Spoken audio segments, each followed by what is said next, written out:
Today, I am so delighted to be in the beautiful city of Christchurch here on the South Island in New Zealand, and I'm delighted to be talking to the one and only Rebecca Toone. She's a Chairman's Elite agent.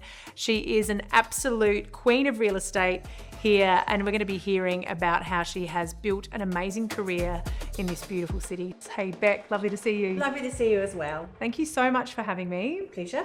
Now we are sitting, we have the most amazing, I feel like we're in the Hollywood Hills up here. We're overlooking the beach in Christchurch. Just before we start our interview, can you let everyone at home listening just know where we are and what this marketplace is like? So we're in Glenstray, Redcliffs.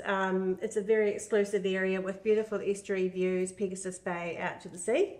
It's a short trip to the city from here, and it's a very desirable location, and the climate's a microclimate. Oh, beautiful. It's so good. And so we're sitting in a stunning home at the moment. What typically do homes sell for in this part of Christchurch? Usually anywhere between 2 and 4 million. Yeah, okay, nice. So it's a really desired part of the world to live in. Yes.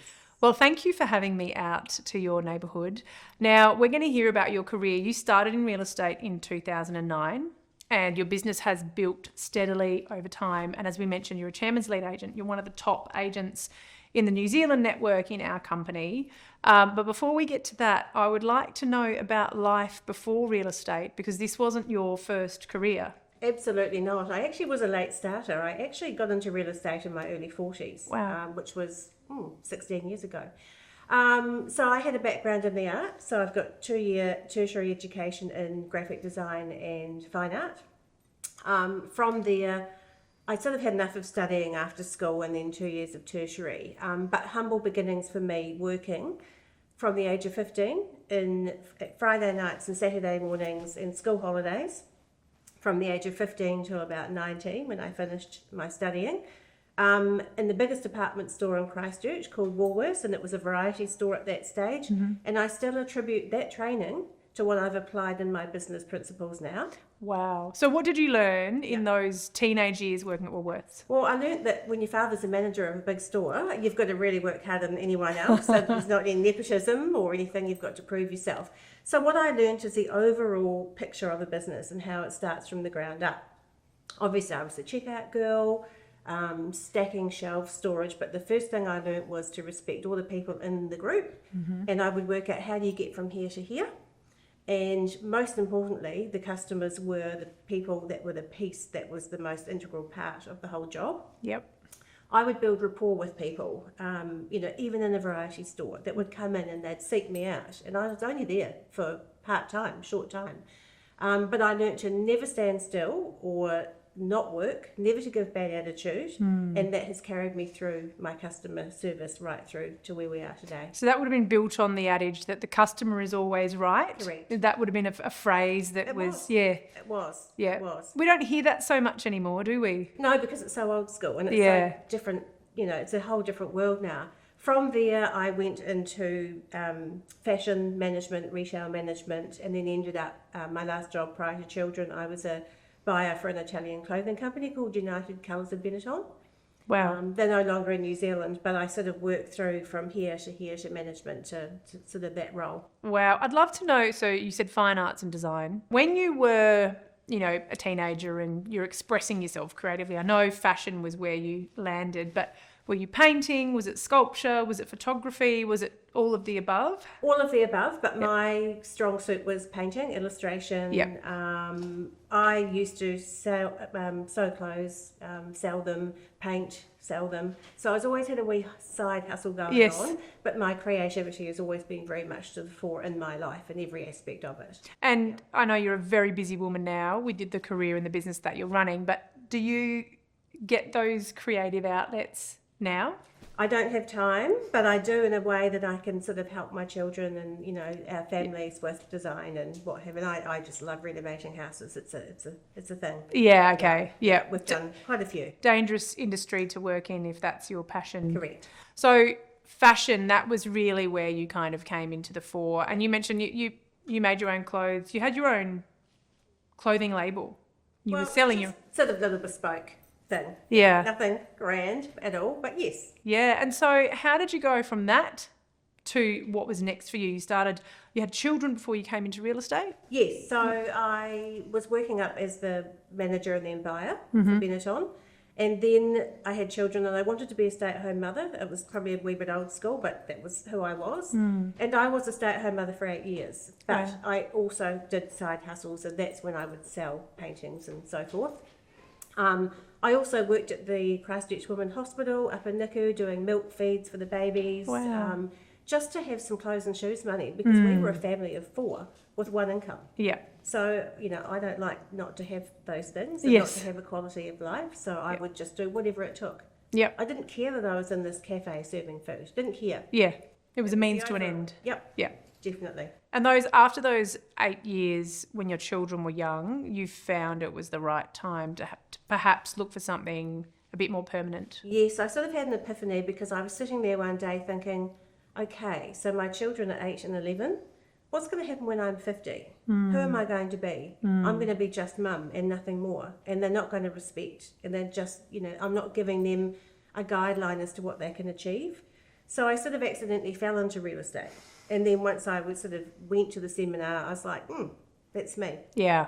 My customer service strategy can take me, quite well. And my ability to discuss lots of things with different people and embrace all types should be helpful. And you hadn't started renovating properties at that point? You had? Yes. What was because I know a lot of people are motivated by their encounters with real estate agents. Was that motivating for you, thinking, I've got a customer service background and maybe some of these agents don't give exceptional customer service? Yep. You saw an also opportunity? I can give advice on what people can do in their homes as well. Yep. But it was very small. We'd only done 1 or 2 things in rentals. We're still slogging away on our forever home.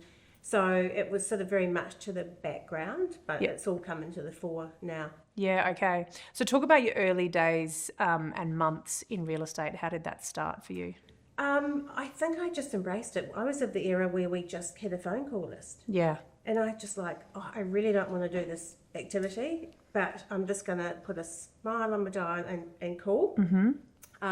It was very much cold calling. There was no nurture cloud, but that's not easier. That's still has its challenges. I just went door knocking and did the sort of things that you have to do to get started. I didn't rely on friends and family because I felt that I didn't want to do that sort of imposition. And then once I got my first listing, then I was really trying to be present in the street. And then from there, it just grows. And then, you build your team and you go from there. So you started your career in the area that you lived, and your Office was. Yeah, your office was your community, but interesting that you made that concerted effort not to rely on those people. Is it because you didn't want to practice on the people who were near and dear to you? You wanted to earn that right? Yes, because you sort of fake it till you make it. Yeah. And you didn't, trying to do that to people that you know and care about can jeopardise friendships. Yes. And can just drive your family up the wall. Yep. And so I sort of subscribe to the theory of, if you're an agent, you're in the business of building a reputation rather than relying on one. So you're probably going to work harder than any other agent that could be present in the area to get the business so that you can then get the future business from it. And I actually said that to some of the vendors when they said, well, how long have you been in it? Luckily, I was older, so they just assumed some of them I'd been in the industry for a long time. It's an interesting point you made. You said you got into the industry in your 40s. The group of agents who have the fastest growth are women in their 40s. Wow, interesting. And it's probably because of one of the factors that you mentioned. People just assume that you have experience, you're trustworthy, you've generally got pretty good interpersonal communication skills, maybe an eye for detail. So it doesn't surprise me. So you got your first listing and you said you did a lot of, was it like that magic 50 activity around the listing to then leverage? But also did auctions. Yeah, so that was one of the catalysts, I think, that then you sort of saw the turnover, saw the result. Yep. But it was very much being present in the area, which is interesting how I've deviated away from that over the years. But absolutely need to come back to that specialisation. Yes. So auctions for you, it was an opportunity to stand out. Yes. And to kind of create a bit of, I suppose, marketing momentum as you're building your career. So talk about the first couple of years. At what point did you, because you do a reasonable volume in your business now, how many homes will you transact in a typical year? now. Yeah. Maybe 70 to 80. Yeah. So at what point did you realise, okay, this is actually a viable business and it's growing and scaling? You've got a team now. You've got really long-term team members. When did you make that step from going from solo, this is viable, I need to expand? Well, I was very fortunate in the fact that I was given the tools by higher management who said, Bex, right, let's sit down and do your quarterly review. Where do you want to be? Work backwards. Because traditionally I'm not that much of a structured person. But with them giving me the, GCIs and all the rest of it and the KPIs, I became very focused more on what we need to do. And as I got an extra team member, I could see that the capacity could grow. Yep. And I'm very, I find it very important to give a good service. So I needed to make sure that I had the capacity and I had the people to, add the value and create the service I wanted to give. So I'm going to talk about customer service for a minute. In our company, you are, how would I put it? You're a legend when it comes to customer satisfaction and customer experience. It's one of the things that you're known for. We've had videos of you in our training talking about, you get a really high level of 10 out of 10 reviews. And it is, you've mentioned a couple of times now, it's very important to you. Do you mind sharing what your framework of customer touch points are? If I'm one of your vendors or I'm buying with you or selling with you, what does that experience feel like? Okay, great. So good question, but just to backtrack a bit, that is my specialisation, customer satisfaction.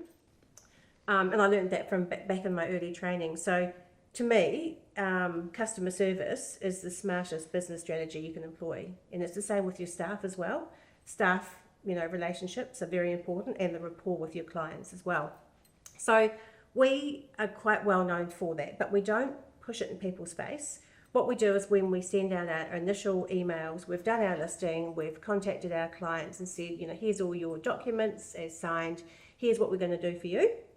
And at the bottom, my PA or EA will say, Rebecca really prides herself on her customer service and she's always got a willing ear. She would love to know, how you're going and whether you're getting the 10 out of 10 service that she likes to deliver. And so then you get other touch points as you go. It might be confirmation, settlement, anything in between. That's just there as an underwriting factor. We actually don't chase up our surveys. We don't go, oh no, people haven't answered. We just let it organically go through. Just for context, in our company, at the point of unconditional, every single vendor gets surveyed by a third-party provider. We use the NPS, Net Promoter Score, global business ranking, which means you can have a score of negative 100 to positive 100. And our typical response rate is 30% in our company, but you're in the high 40s to 50% response rate. But you're saying you're not chasing it up. You're not saying, because that is one way to increase that response rate. But this is obviously your customers. What we find is customers who will fill out surveys, they're either delighted or they're really unhappy. Yeah.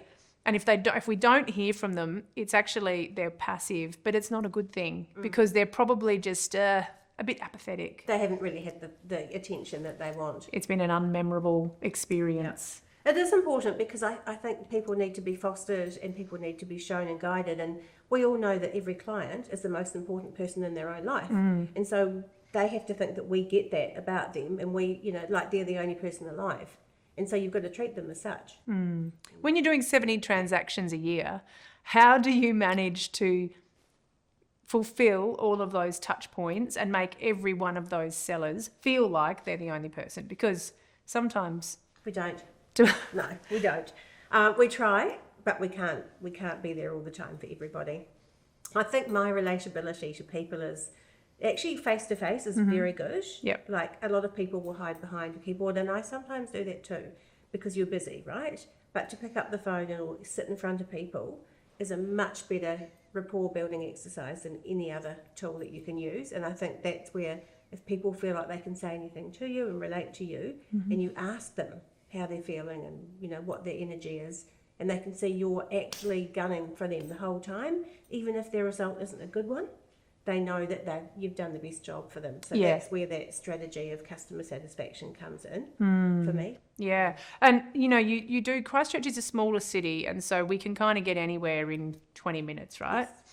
So what that means is that you do sell in a pretty wide geographical range, but that's also because you're picking so many customers up from your listings, right? Like you mentioned, from your very first listing, you worked the locals, I'm sure the buyers that come through. Do you have any numbers that you like to try and hit? Like I heard someone speak yesterday who said from every listing I want to get 2. Like how have you got rules for yourself around that, around pulling business out of current business? We've more just sort of got the KPIs and appraisal levels and things like that, but my team are fantastic. They're absolutely integral. I've had Emily working for me as a sales associate for 10 years. Wow. She's just come back from mat leave, or actually 6 months ago. That's Emily, and Emma has been with me for coming up to 9 years. So It's incredible. I think that's quite a long time in this industry. But those girls are my life and my family as much as my family and my family. Yeah. So there's business family and home family, but to me I integrate everything in that. So they are very, very targeted to callbacks and making sure the stock gets sold, allowing me to be the front forward person to go and talk to people. So I would say that we just do the regular activities that we know we should, and then we have the nurture cloud in the pipeline, which is really starting to amp up now, because we were a bit slow for that to start with, because everyone, when it comes to change, is a little bit slow on the uptake. Yeah. But we're all on board and we're just gung ho. We're so lucky to have that piece of technology. It's Well, unreal. you mentioned 16 years in the industry. It's hard to change when you've already got a successful business and you've got your structures. It is hard to adopt new technology or new tools. So that's quite normal. 9 and 10 years, your team members, why do you think they've stayed with you for so long? Because that is very unusual. People do, with high turnover in that associate role, and people often will go and do their own thing. Why do you think they've stayed? I think there's security. Yep. I think there's being part of a team. They know that when I retire, that is their business. Yeah, well. They've been really integral in setting it up with me. I will be walking out and they will be walking in as long as they want it. And Yep. I'll be integrating them in. They love the family aspect. We're all very similar cultured people, so our families and our friends are very important to us, and that relates to our clients as well. We treat them like they're one of ours, but with sympathy, with empathy, not sympathy. They just like coming to work, but not every day. We all have days where we're like, oh, maybe we should do something else. But they get looked after well. They're part of a bonus structure, and I believe that you have to treat your staff and reward your staff and share your profit. Because if you don't, what a message is that sending out? Undervalued. Yeah. I value them so much, and they've created the business with me. Yep. And I wouldn't be where I am without them. So they get to share that back. Yeah, that's amazing. So you mentioned about how within the team, you're really focusing probably on bringing new business in, and the 2 girls are very much focused on helping you pushing the stock out. Yep, and in and out. Yeah. So Emily particularly is really good at bringing in the pipeline, doing the calls, doing the nurture card calls. We telemarketing do those. Emma's a really good specialist when it comes to getting contracts. Even when it's at a figure that I'm going, oh, God, help me. She's like, no, Bex, remember, we're just, Follow the process. Yep, follow the process, and she's great at it. So what I feel like is every business has a spoke and a wheel. You've got your sort of your whole wheel, and everyone is as important. Everyone has a job to do, and we have found the niche that's just perfect for the 4 of us. And not to forget Megan, our PA, who's just outstanding. She's 27 years of age. She's got a great head on her shoulders. She's worked in a law firm, and she is very on the ball. So we've finally got this balance of 4 women that have equal energy of different stages and different personality types that gel together to make the whole. Amazing. Absolutely Amazing. stoked. That's so good. And everyone can work to their specialty. Yes. How have you, it is a performance-based industry, okay? If we don't get outcomes, we don't get paid. Yep. How do you manage the accountability and management side with your team and making sure everyone comes to work, loves it, but can also still get the results? Well, unless you are doing what your job is, you're not getting the bonus and you're not getting the income. So it's a no-brainer for us. It's a formula.